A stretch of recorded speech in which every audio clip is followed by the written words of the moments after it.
Since the beginning of his administration, President Trump has implemented a whole-of-government approach to safeguard our nation's elections. The president has made it clear that his administration will not tolerate foreign interference in our elections from any nation, state, or other dangerous actor. Last year, the president signed an executive order to strengthen and review the cybersecurity of our nation and its critical infrastructure. Last week, the president chaired a meeting of his National Security Council to address ongoing threats. He asked the officials standing next to me to brief the American people on the work being done to protect the integrity of our elections.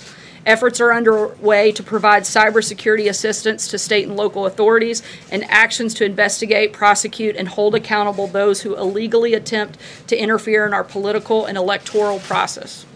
To address these matters further, I want to welcome Director of National Intelligence Dan Coates, FBI Director Christopher Wray, Secretary of Homeland Security Kirstjen Nielsen, Director of the National Security Agency General Paul Nakasone, and National Security Advisor Ambassador John Bolton to make some comments and take questions on this topic. As you all know, we've addressed what occurred during the 2016 election numerous times and rather extensively. The purpose of today's briefing is about what we are doing now and in the future to protect the integrity of our elections moving forward, and we ask that you stay on that topic. In order to help this run smoothly, we'd also ask that you direct your questions to a specific person. And with that, I'll turn it over to Ambassador Bolton to open up and make some comments. Thanks. Well, thank you very much, Sarah. What we'd like to address today is election security in the 2018 election and in the future. The President has made it very clear, I think, what his priority is. We've had, obviously, a number of inquiries from Congress on this, including a letter to me in the past couple of days from 5 senators, signed by Senator Schumer and 4 others. I have responded to that letter today. We've made copies available to you, and it forms a kind of framework for the briefing that the 4 heads of operating department and agencies are going to give you here today. They are the ones who are implementing and operationalizing the policy that we have developed. There are other agencies involved, but these are the 4 primary ones. And I think it's important that we address the question of the President's involvement in this, his leadership, his determination to prevent Russian and other foreign influence in elections. We meet on this constantly, the senior staff here in the White House. We meet with the heads of the different agencies involved. We discuss it quite regularly. In my tenure as National Security Advisor, less than 2 months, we've already had 2 full National Security Council meetings chaired by the President, and as I say, countless other discussions as well. Since January 2017, the President has taken decisive action to defend our election systems from meddling and interference. This includes measures to heighten the security and resilience of election systems and processes, to confront Russian and other foreign malign influence in the United States, to confront such aggression through international action, and to reinforce a strong sanctions regime. Now, as you know, elections are administered by state and local governments, so the federal role is to assist them. We'll be addressing that through the comments of the heads of the operating agencies. I might also say, by way of introduction, that many federal government actions to protect elections in the United States, such as those implemented by the intelligence community or law enforcement agencies, are necessarily sensitive and highly classified. We do not wish to make the efforts of our adversaries any easier through injudicious public disclosures. Nonetheless, we have offered to do before and continue to offer briefings to members of Congress in secure facilities. So what I'd like to do here, as Sarah said, is turn the briefing over to the people whose agencies have this responsibility. We'll start off with Director of National Intelligence Dan Coates. He'll be followed by the Secretary of Homeland Security, Kirstjen Nielsen. She'll be followed by the Director of the Federal Bureau of Investigation, Christopher Wray, and then finally the Director of the National Security Agency, General Paul Nakasone. So, Dan.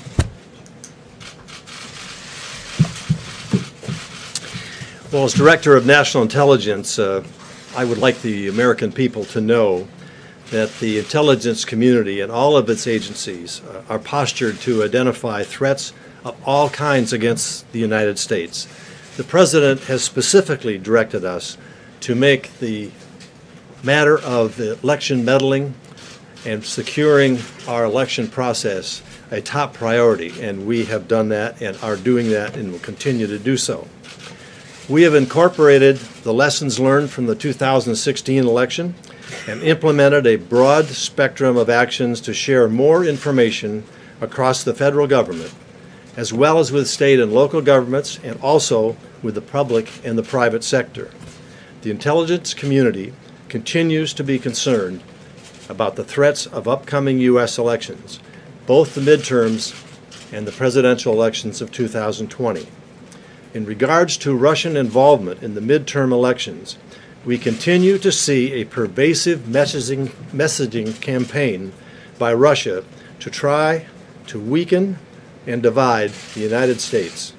These efforts are not exclusive to this election or future elections, but certainly cover issues relevant to the election.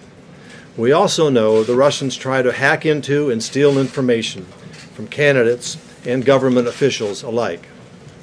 We are aware that Russia is not the only country that has an interest in trying to influence our domestic political environment. We know there are others who have the capability and may be considering influence activities. As such, we will continue to monitor and warn of any such efforts. I am committed to making sure that the intelligence community is working together in integrating across organizations and missions and seeking greater transparency with the public. The ODNI has instituted a broad spectrum of actions covering collection, analysis, reporting, education, and partnerships, all designed to provide the best threat assessments to federal, state, and local officials, as well as to the public and private sector when necessary.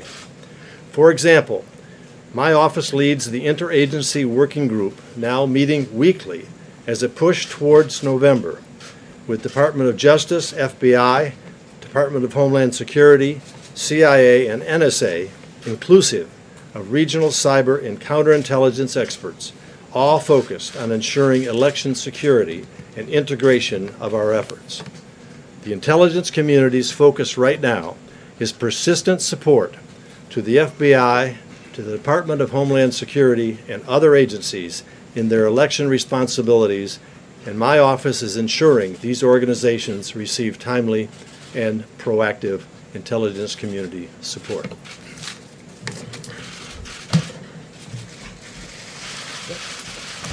Well, good afternoon. Thank you all for joining us.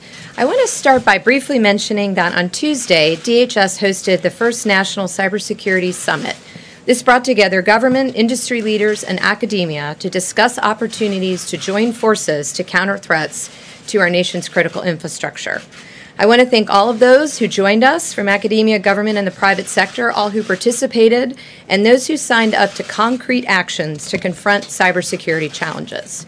Across every critical infrastructure sector, from energy to financial services to transportation to communication and so many others, a single attack can have widespread and cascading consequences.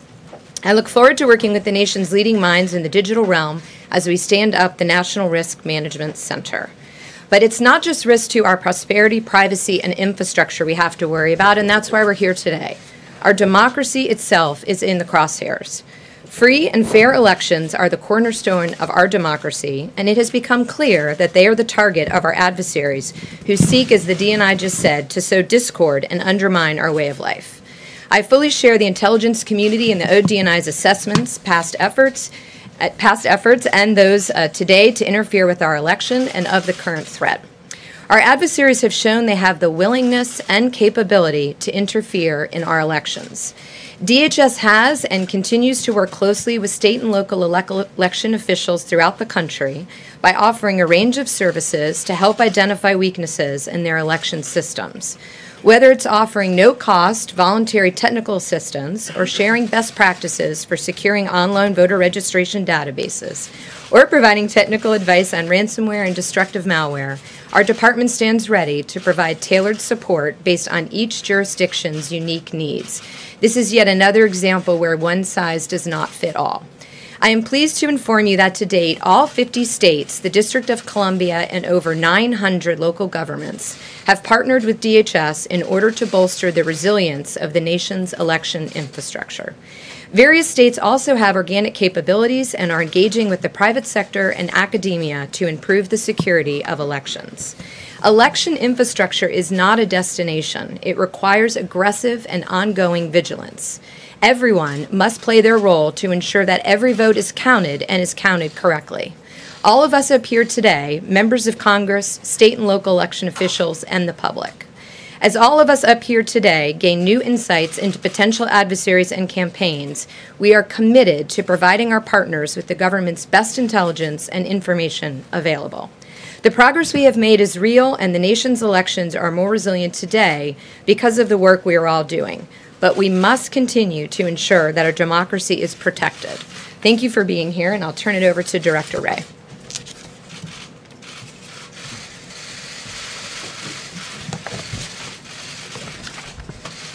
Afternoon, everybody. Last fall, shortly after I became director, I stood up a new foreign influence task force at the FBI, which was designed to identify and counteract the full range of malign foreign influence operations, targeting our democratic institutions and our values. The task force now brings together across the waterfront of FBI expertise. So we're talking counterintelligence, cyber, criminal, and even counterterrorism, designed to root out and respond to foreign influence operations. For their part, our adversaries' influence operations have encompassed a wide range of activities. So just like we have a multidisciplinary response, that's because the threat is multidisciplinary. So just a few examples of some of the things we've seen over the past.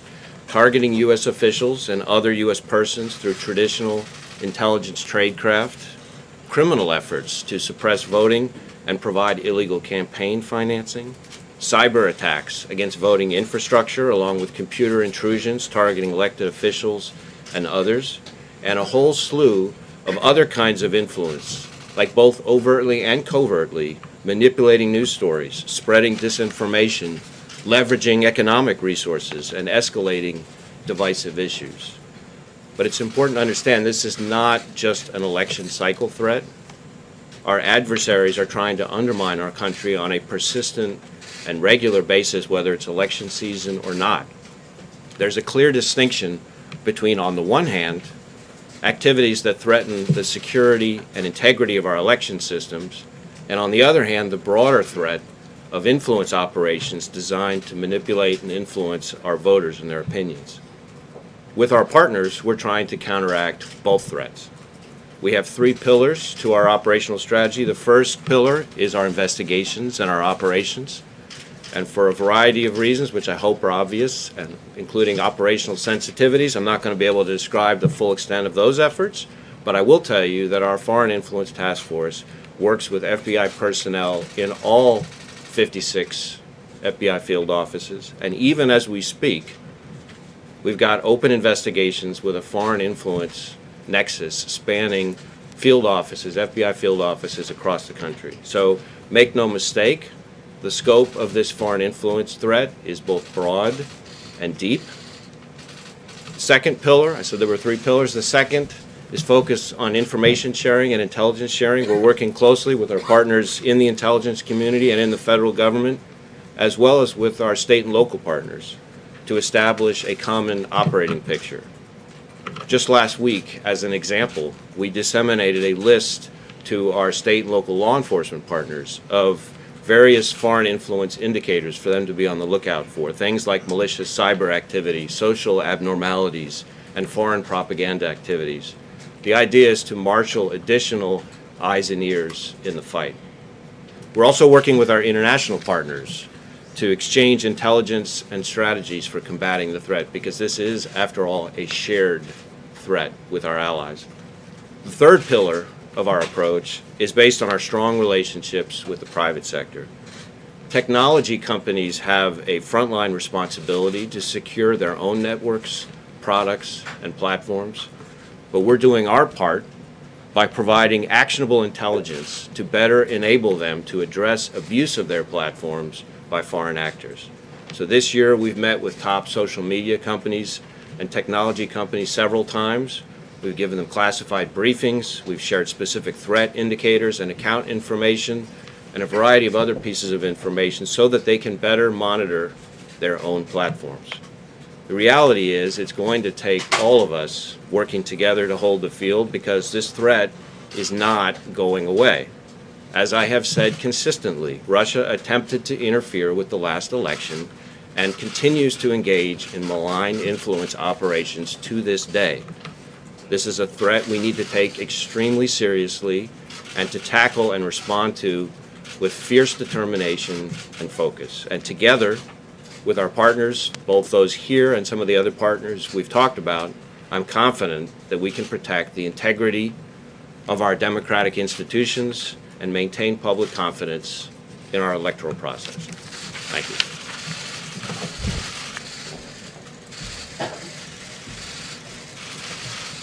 Good afternoon, ladies and gentlemen. Thank you for joining us this afternoon. I appreciate the leadership and support from the President, the Secretary of Defense, the Director of National Intelligence. I believe our mandate is clear. As part of its mission to defend the nation, the Department of Defense is providing intelligence, information support, and technical expertise to the Department of Homeland Security for use by state and local officials to prevent foreign interference in our elections. This is a vital mission for us and the nation. It draws on our deep experience and expertise in continuing work in this area. Our support has been ongoing and will continue through the midterm elections. We are also providing intelligence and information leads to the Federal Bureau of Investigation on foreign adversaries who are attempting to sow discord and division within the American public. This information is shared with appropriate entities to alert them of malicious cyber actors. U.S. Cyber Command and the National Security Agency are tracking a wide range of foreign cyber adversaries and are prepared to conduct operations against those actors attempting to undermine our nation's midterm elections. These type of operations are sensitive and require confidentiality for success. I won't discuss the specifics except to state that our forces are well trained, ready, and very capable. I have complete confidence in the forces under my command. We will work in conjunction with other elements of our government to ensure we bring the full power of our nation to bear on any foreign power that attempts to interfere in our democratic processes. I'll turn it back over to the moderator. Thank you. As I said at the beginning, if we could stay on topic, and also if you could, when asking a question, direct it to a specific person. And as always, after we finish this part of the briefing, I'll be back to answer other questions on news of the day. John, go ahead. Sir, Director Coates, if I could direct a question to you. Sure. Let me take you back, if I could, to Helsinki.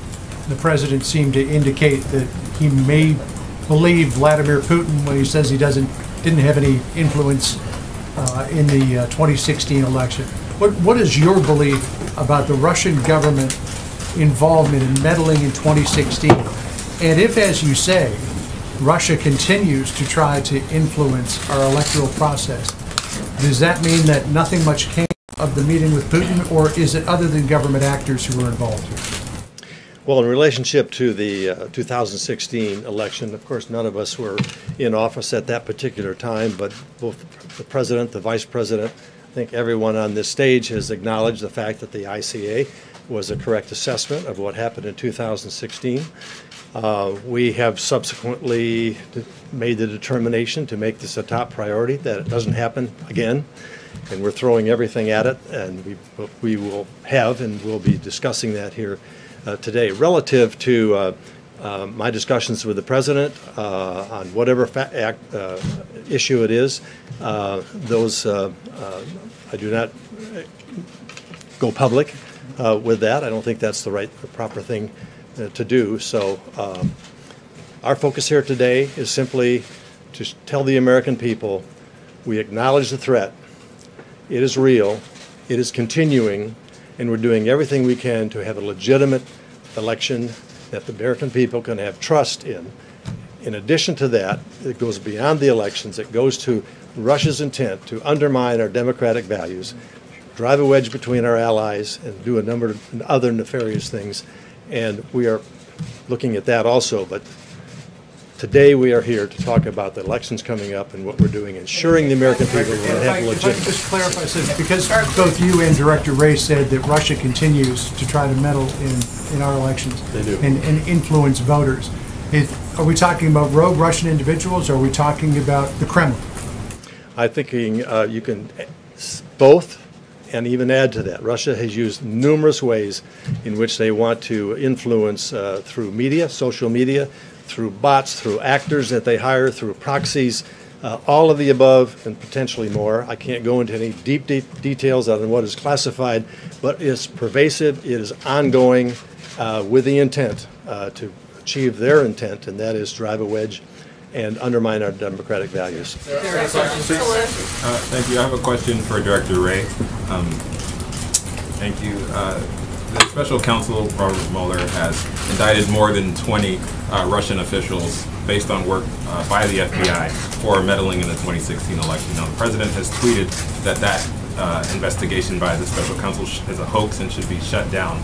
I know you've said that you don't believe it is a hoax, but why would the American people believe what you're saying about the FBI when the president says that the investigation by the special counsel is a hoax, and when the press secretary yesterday said that there was a lot of corruption within the FBI? Do you have any response to those statements coming from the White House? Well, I can assure the American people that the men and women of the FBI, starting from the director all the way on down, are going to follow our oaths and do our jobs.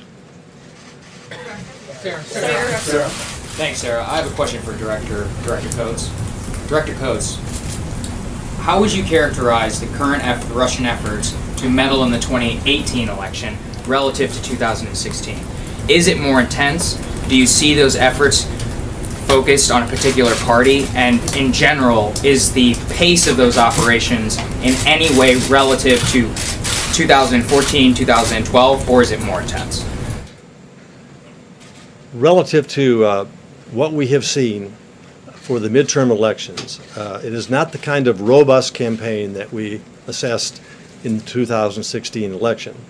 We know that through decades, Russia has tried to use its propaganda and methods to sow discord in America. However, they stepped up their game big time in 2016. We have not seen that kind of robust effort from them so far. As I mentioned publicly sometime just a few weeks ago, we're only one keyboard click away from finding out something that we haven't seen up to this particular point in time. But right now, we have not seen that. To follow up, sir. Do you see it directed to any particular party? The current 2018 efforts. Is there any particular party that is benefiting from current 2018 Russian efforts? What we see is the Russians are looking for every opportunity, regardless of party, regardless of whether or not it applies to the election, to continue their pervasive efforts to undermine our fundamental values. Jeff, thank you, sir. Also for Director Coates, in the run-up to the Helsinki... I'm trying to get it. And perhaps Ambassador Bolton can weigh in on this as well. But in the run-up to the Helsinki summit, U.S. officials, ambassadors to NATO, ambassadors to Russia, said that the president would raise the issue of a malign activity with President Putin. But he didn't discuss that, at least at the press conference. You're saying today that the president has directed you to make the issue of election meddling a priority. How do you explain the disconnect between what you are saying, his advisors, and what the president has said about this issue? I'm not in a position to either understand fully or talk about what happened at Helsinki. I'll turn it over to the National Security Director here to address that question.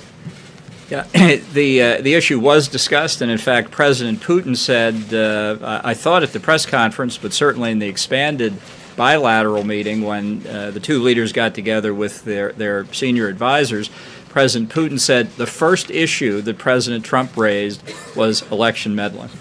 I guess the question is, at the press conference, the president didn't highlight any of the malign activities that you have and that his advisors have. And so, should Americans believe that he is listening to your advice, or that he is going his own way when he's having meetings like he did with the president of Russia? I think the president has made it abundantly clear to everybody who has responsibility in this area that he cares deeply about it and that he expects them to do their jobs to their fullest ability and that he supports them fully. Thank you, Sarah. I believe this is either for Director Coates or Director Ray. I'll let either of you choose. Since social media was brought up, there is a recent case with Facebook, how they have just shut down some 32 accounts believed potentially to be from Russia. Can you give us an idea, is that a large amount? Is that just kind of the tip of the iceberg? And then generally speaking, with these social media companies, Facebook, Twitter, Instagram, how much have they progressed, or have they not progressed, in what you would like to see in terms of progression from 2016 and identifying the threat? So first, I'm not going to discuss any specific ongoing investigation, but what I will tell you is that activity of the sort you're describing is a good reflection of the fact that we have to have a public-private partnership in this particular threat, and that's why when I talked about our 3 pillars of the FBI's Foreign Influence Task Force, we're spending so much of our effort trying to engage with the social media and technology companies, because there is a very important role for them to play in terms of monitoring and in effect policing their own platforms. So what we have to have happen, which is started happening in a way that's much more robust than in before the 2016 election, we're sharing with them actionable intelligence in a way that wasn't happening before. We understand better what they need. They're sharing information back with us based on what they find. There are things that they can do on their platforms voluntarily in terms of use and things like that that the government doesn't have a role in, but in turn, we learn things from them, and we can use that to have our investigations be more effective. So I do think progress is being made. We've got to keep getting better at it. We've got to keep staying on the balls of our feet, but I think that's what we're seeing. Ambassador Bolton, in your letter you talk about ordering the closure of the consulates in San Francisco and Seattle. These are 2 tech hubs. What happened there that led you to do that? Well, I'm not going to discuss the background of that decision, which actually occurred before I came to this job, but the purpose of expelling the Russian individuals that were expelled was to send a signal to Russia that their conduct in conducting a chemical weapons attack in Great Britain was unacceptable, and this was a mode of retaliation designed to show that we will not tolerate that kind of activity on the territory of the United States or any of our allies, and we expelled a lot of the people who we think had knowledge of it or had other activities in the United States that we considered unacceptable. This, I guess, would be for maybe the Secretary Nielsen or Mr. Ray. These meddling campaigns seem to fall into 2 broad categories: the sort of information campaigns, which challenge the information upon which Americans use to make their determinations, and then the more physical interferences into the machinery of voting, the tabulation of voting, the voter rolls, the machinery that the states run. Can you guys describe what you're seeing specifically in the run-up to this coming election in both of those areas? Do you worry more about one than the other? Are there specific threats that maybe you can't even talk about, but that you can say there have been specific threats in both of those categories, so that, and how should Americans process that, where we're going to go to the polls in a few months? Should people be confident that when they pull the lever, they're secure? Well, I think we've said this fairly consistently, that in the context of 2018, we are not yet seeing the same kind of efforts to specifically target election infrastructure, voter registration databases in particular. What we are seeing are the malign influence operations, in effect information warfare that we've talked about, and that didn't really, that's a 24/7, 365 days a year phenomenon that doesn't turn necessarily on whether or not we're in the middle of an election season or not. But, as Director Coates said, any moment is just a moment before, you know, the dial can be turned up one, much as we saw in 2016. Again, not in terms of affecting the vote count, but in terms of potential penetration of voter registration databases or something like that. And that in turn can be a vehicle for them to try to sow discord or undermine confidence. And we have to make sure we're pushing back on it, which is what we're doing. Sarah.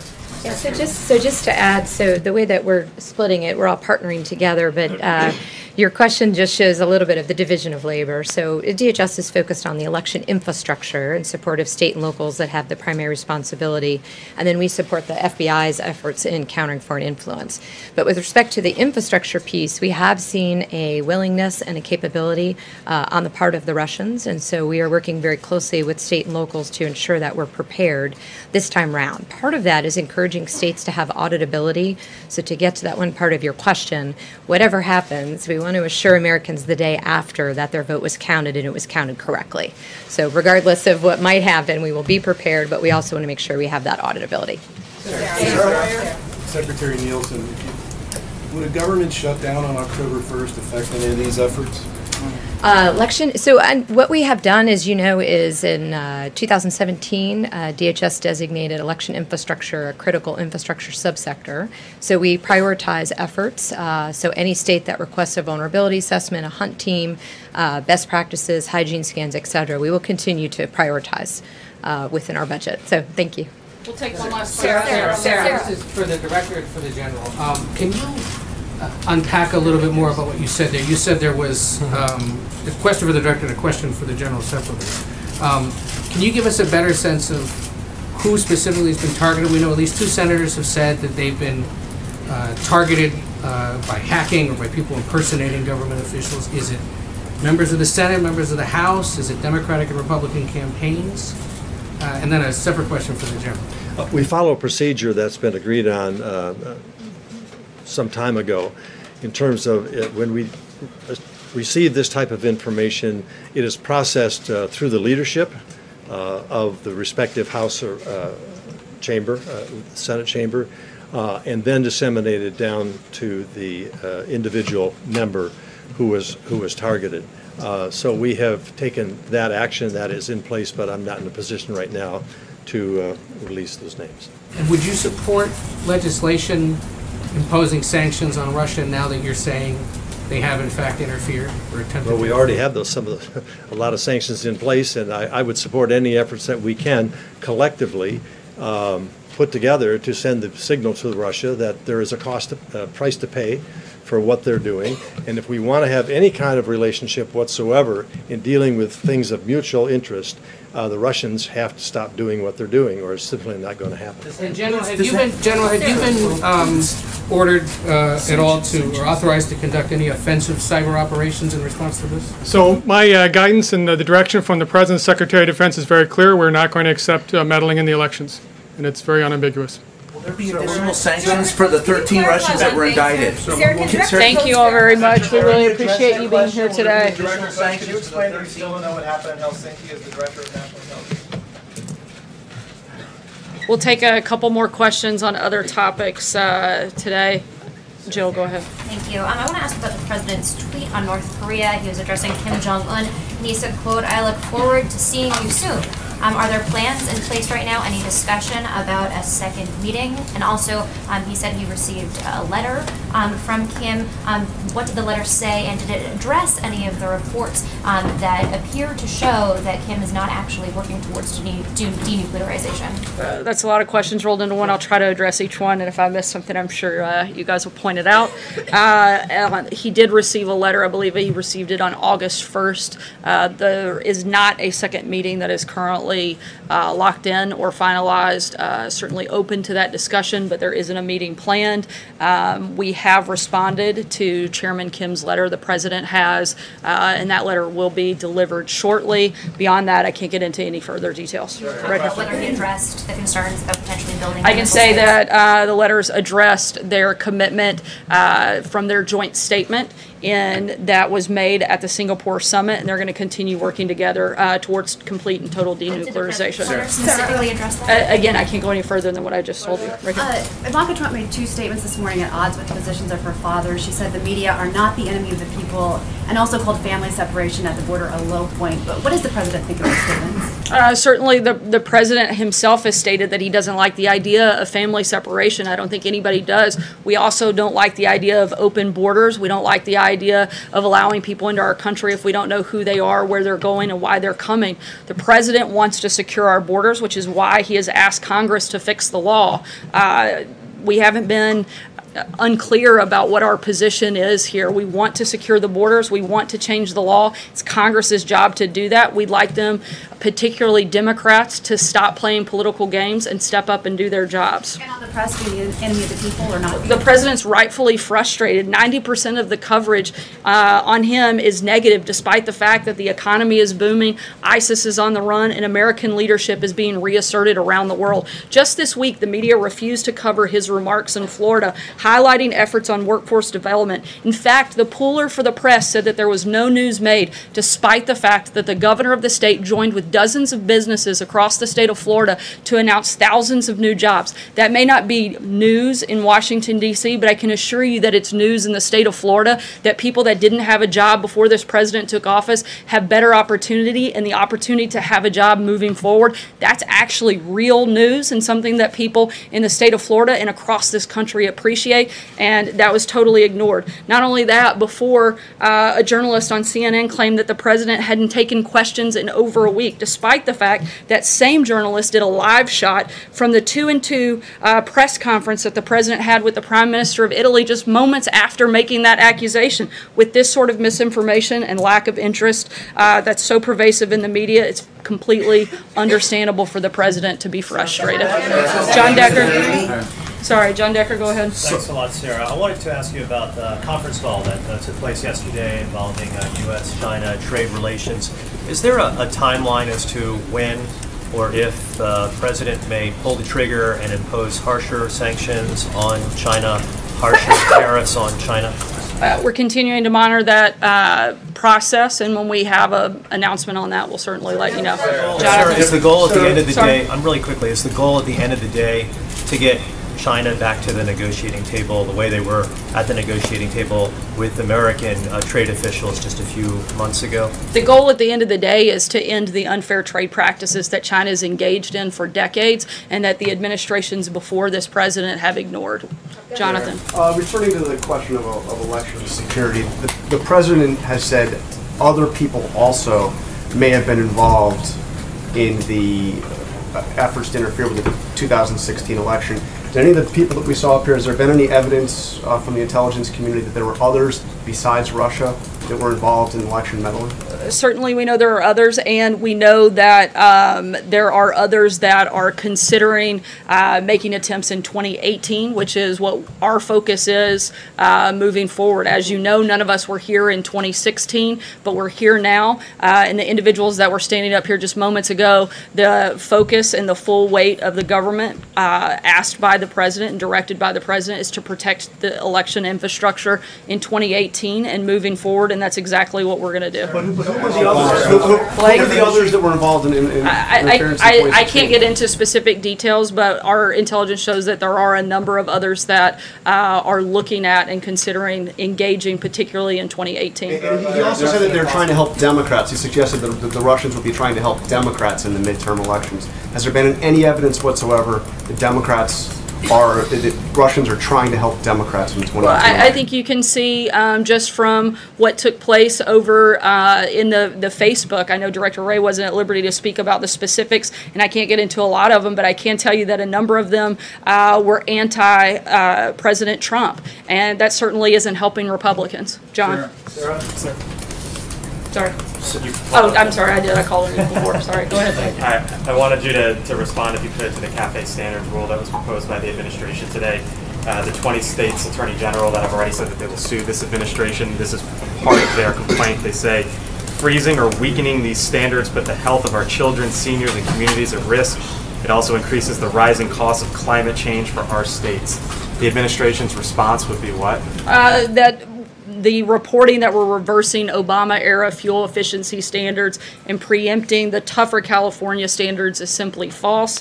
What the EPA released yesterday was a notice of proposed rulemaking, not a final rule. The notice lays out a series of options for how to go forward with CAFE standards, and the notice asks for comments on the range of options. We're simply opening it up for a comment period, and we'll make a final decision at the end of that. On the move from 10 to 25%. I'm sorry? On the move on tariffs potentially from 10 to 25%, what was the thing that made the president say this is why I want to do it? Again, the president's been clear. He's going to hold China's feet to the fire, and he wants to stop the unfair trade practices. Emerald. Hey, Sarah, since you attacked our news organization, Emerald, go ahead. Can I get a question from you? Sorry, I'll come to you next, Jim. Okay, Emerald, go ahead. Going back to election security, the other night in Tampa, the president mentioned voter IDs for elections. Going forward with election security, is the administration looking at proposing a voter ID law or pushing a voter ID law? I'm sorry, what was the last part of your question? There's a lot of feedback, so I'm having a hard time hearing in the back. Is the administration, as part of this election security push, also looking to do a voter ID law to try to push something like that through Congress? Look, we're looking to do everything we can at this point to protect the 2018 elections, the integrity of those elections, and moving on beyond 2018 to 2020 and after. We haven't made a final decision, but certainly looking at every option available to us. It's not unreasonable. If I return something to a department store, if I have to cash a check, I have to show my ID in order to do those things. It's not outrageous that if you're going to vote to decide on who the leaders of the local communities, your state, and the federal government are going to be, that you would be asked to show an ID. Jim? I just wanted to follow up on Sarah's question from NPR. She asked you about Ivanka Trump's statement that the press is not the enemy of the people. And she asked you whether or not the press is the enemy of the people. You read off a laundry list of your concerns about the press and things that you feel like are misreported, but you did not say that the press is not the enemy of the people. And I think it would be a good thing if you were to say right here at this briefing that the press, the people who are gathered in this room right now, doing their jobs every day, asking questions of officials like the ones you brought forward earlier, are not the enemy of the people. I think we deserve that. I think the president has made his position known. I also think it's ironic. Would you mind telling us, I'm Sarah, trying to answer your question. Okay, well, I politely waited, and I even called on you despite the fact that you interrupted me while calling on your colleague. I said it's ironic. Which is why I interrupted. I'm trying. But if you finish, if you would not mind letting me have a follow-up, that would be fine. But it's ironic, Jim, that not only you and the media attack the president for his rhetoric when they frequently lower the level of conversation in this country. Repeatedly, the media resorts to personal attacks without any content other than to incite anger. The media has attacked me personally on a number of occasions, including your own network, said I should be harassed as a life sentence, that I should be choked. ICE officials are not welcomed in their place of worship, and personal information is shared on the internet. When I was hosted by the Correspondents Association, of which almost all of you are members of, you brought a comedian up to attack my appearance and call me a traitor to my own gender.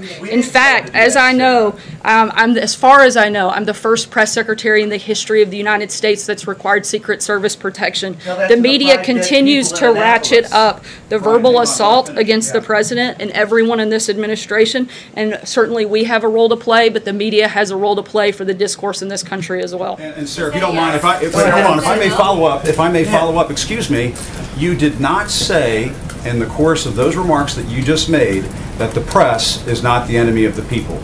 Are we to take it from what you just said? We all get put through the ringer. We all get put in the meat grinder in this town, and you're no exception. And I'm sorry that that happened to you. I wish that had not happened. But for the sake of this room, the people who are in this room, this democracy, this country, all the people around the world are watching what you're saying, Sarah, and the White House for the United States of America, the President of the United States should not refer to us as the enemy of the people. His own daughter acknowledges that, and all I'm asking you to do, Sarah, is to acknowledge that right now and right here. I appreciate your passion. I share it. I've addressed this question. I've addressed my personal feelings. I'm here to speak on behalf of the president. He's made his comments clear. On another matter, the National Archives told the Senate Judiciary Committee chairman today that they probably aren't going to be able to finish up the document collection regarding Brett Kavanaugh until October. That's obviously later than the timetable I know you guys and Senate Republicans are hoping for. Any comment on that, or any potential assistance that the White House can give the archives in accelerating that? Certainly, we want to be as helpful as possible in turning over as many documents. Several senators have stated there will be up to and over 1 million pages of documents to review, including over 300 judicial opinions. His documents as staff secretary tell us the least about his judicial thinking than the 1 million pages from his other work, including his judicial opinions. We want a thorough evaluation. We've asked for that, but we don't want a taxpayer-funded fishing expedition. We want to continue to be cooperative, and that's exactly what we're going to do. I'll take a last question, Jordan. One more from the right side. Thanks, Sarah. I want to follow up on the third part of Jill's question from earlier on North Korea.